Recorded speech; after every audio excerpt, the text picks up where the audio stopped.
Tuhan bersama. Inilah Injil Yesus Kristus menurut Yohanes.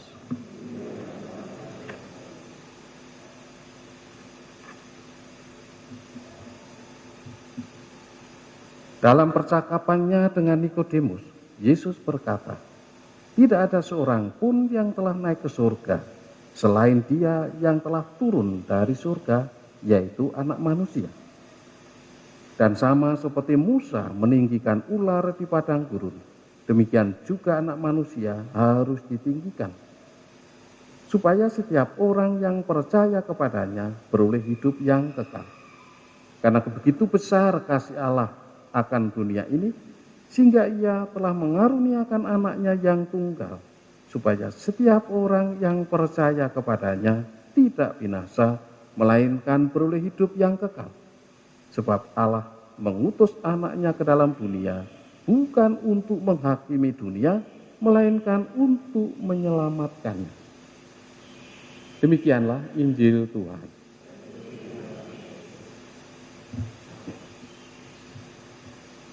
Mengapa salib itu begitu penting bagi kita, bagi umat Kristiani? Kan kalau menurut orang Yunani itu kebutuhan. Kalau orang Yahudi itu kehinaan. Karena orang yang mati di salib itu adalah orang yang paling hina. Orang berdosa, sudah berdosa paling hina, paling rendah, tidak mendapat tempat, tidak mendapat penghargaan sama sekali. Orang yang mati di salib itu orang yang martabatnya sungguh merosot sampai kepada titik nadir, titik yang paling bawah. Tetapi mengapa Gereja Katolik mengimani itu? Menurut Paulus ya karena ini kebijaksanaan Allah.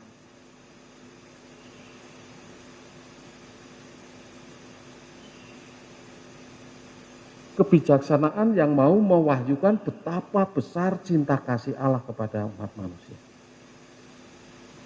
Itu intinya. Begitu besar cinta Tuhan.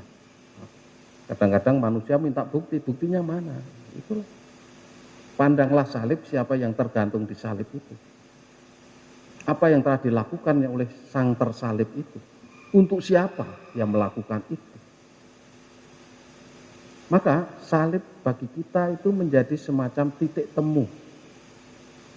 Dalam pengalaman hidup sehari-hari itu bisa terjadi salib itu menjadi titik temu.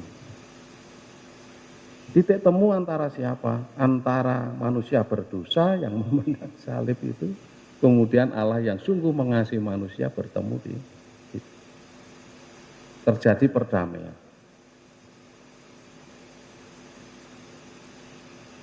Terjadi keselamatan. Karena yang pokok adalah keselamatan.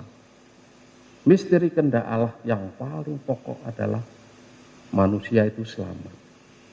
Nah, jadi bertemunya cita-cita Allah dan cita-cita manusia. Kan kita juga pergi kemanapun, jalan kaki nyebrang jalan kan ingin selamat, tidak mau ditabrak tukang ojek. Kan? Mau selamat. Ya kecenderungan kita, naluri kita. Tanpa beragama pun tetap manusia itu ingin selamat. Nah karena ingin selamat, ada juga pihak yang mau menyelamatkan. Bertemunya di salib itu. Berkat pengorbanan putra tunggal Allah. Yesus Allah putra yang menjelma menjadi manusia. Situlah terjadi keselamatan. Juga menjadi titik balik kalau menurut bacaan kedua tadi. Allah Putra menjelma menjadi manusia. Yesus Kristus itu menjadi hamba yang paling rendah, bahkan mati disalib sebagai orang hina, tetapi lalu diangkat. Salib menjadi titik balik. Perendahan dan peninggian. Nah, bisa juga kita mengalami hidup seperti itu. Begitu direndahkan tetapi juga ditinggikan. Direndahkan oleh manusia yang tidak beriman, ditinggikan oleh Allah. Maka salib itu juga, kalau Yesus Bapa disalib sama dengan Yesus bangkit, sama Yesus dengan diangkat ke surga. Sama apanya? Sama-sama dimuliakan. Yesus Bapa disalib itu dimuliakan oleh Bapanya. Memuliakan Bapanya. Karena melaksanakan sepenuhnya kehendak Bapanya. Yesus bangkit karena Bapa menghargai pengorbanan putranya. Menerima persembahan pengorbanan putranya.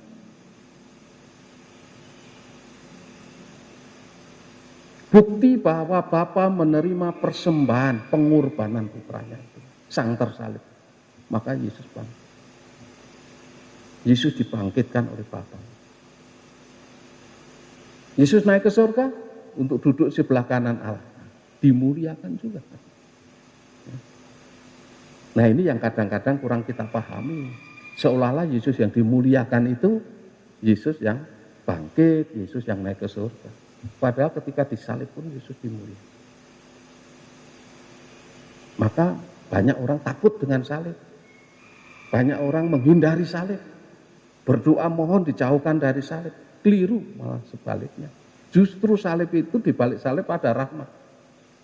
Karena itu rahmat harus kita songsong, kita sambut. Bukan kita tinggal lari atau kita hindari. Atau kita mohon supaya jangan sampai kita memanggul salib. Itu syarat mutlak menjadi pengikut Kristus.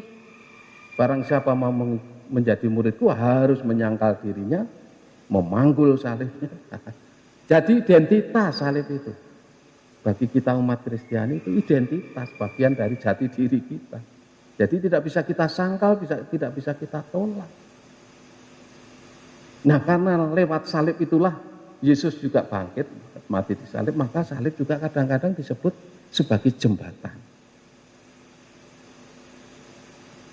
Yang menjembatani. Dari kondisi manusia berdosa menjadi manusia selamat. Itu kan karena salib, lewat salib. Sebagai jembatan. Nah, apa yang terjadi kalau kita agak liar sedikit kontemplasi kita? Apa yang terjadi itu nasib jembatannya yang ada itu ya. Jembatan-jembatan di mana saja. Bisa saja jembatan itu dikencingi orang, dikencingi anjing. Ya, tidak dihargai. Diinjak-injak. Dan itulah persis nasib Yesus sang tersalib. Dihinakan, diinjak-injak. Tetapi orang yang menginjak-injak dan yang menghinakannya itu tidak sadar bahwa ini menjadi titik tolak, titik balik. Inilah keselamatan. Maka kalau kita simpulkan jadi cita-cita Allah dan cita-cita manusia ketemu selamat. Dan keselamatan ini adalah cara Yesus memuliakan Bapanya, menyelamatkan manusia dengan Bapa di sana. Dan itu juga cara Allah memuliakan umatnya. Orang berdosa ditebusnya, dibebaskannya supaya selamat. Maka kalau kita mau ambil keputusan, yang menimbang-nimbang, mengambil keputusan, syarat yang menjadi patokan apa? Apakah yang akan saya lakukan ini sungguh memuliakan Allah? Memuliakan Allah berarti menyelamatkan diriku dan menyelamatkan orang lain. Ini tidak bisa diganti oleh barang lain, oleh unsur yang lain. Ini pokok. Semua untuk melaksanakan kehendak Allah. Kehendak Allah itu keselamatan manusia itu berarti kemuliaan. Jadi kemuliaan Allah maupun keselamatan manusia itu dua hal yang setingkat, sederajat. Jadi tidak pernah memuliakan Allah tapi tidak menyelamatkan manusia. Menyelamatkan manusia tidak memuliakan Allah itu omong kosong. Jadi selalu memuliakan Allah, selalu akan akibatnya manusia selamat. Menyelamatkan manusia pasti memuliakan. Karena manusia adalah gambar Allah, citra Allah. Bahkan ditebus dengan sang tersalib lewat wafat di kayu.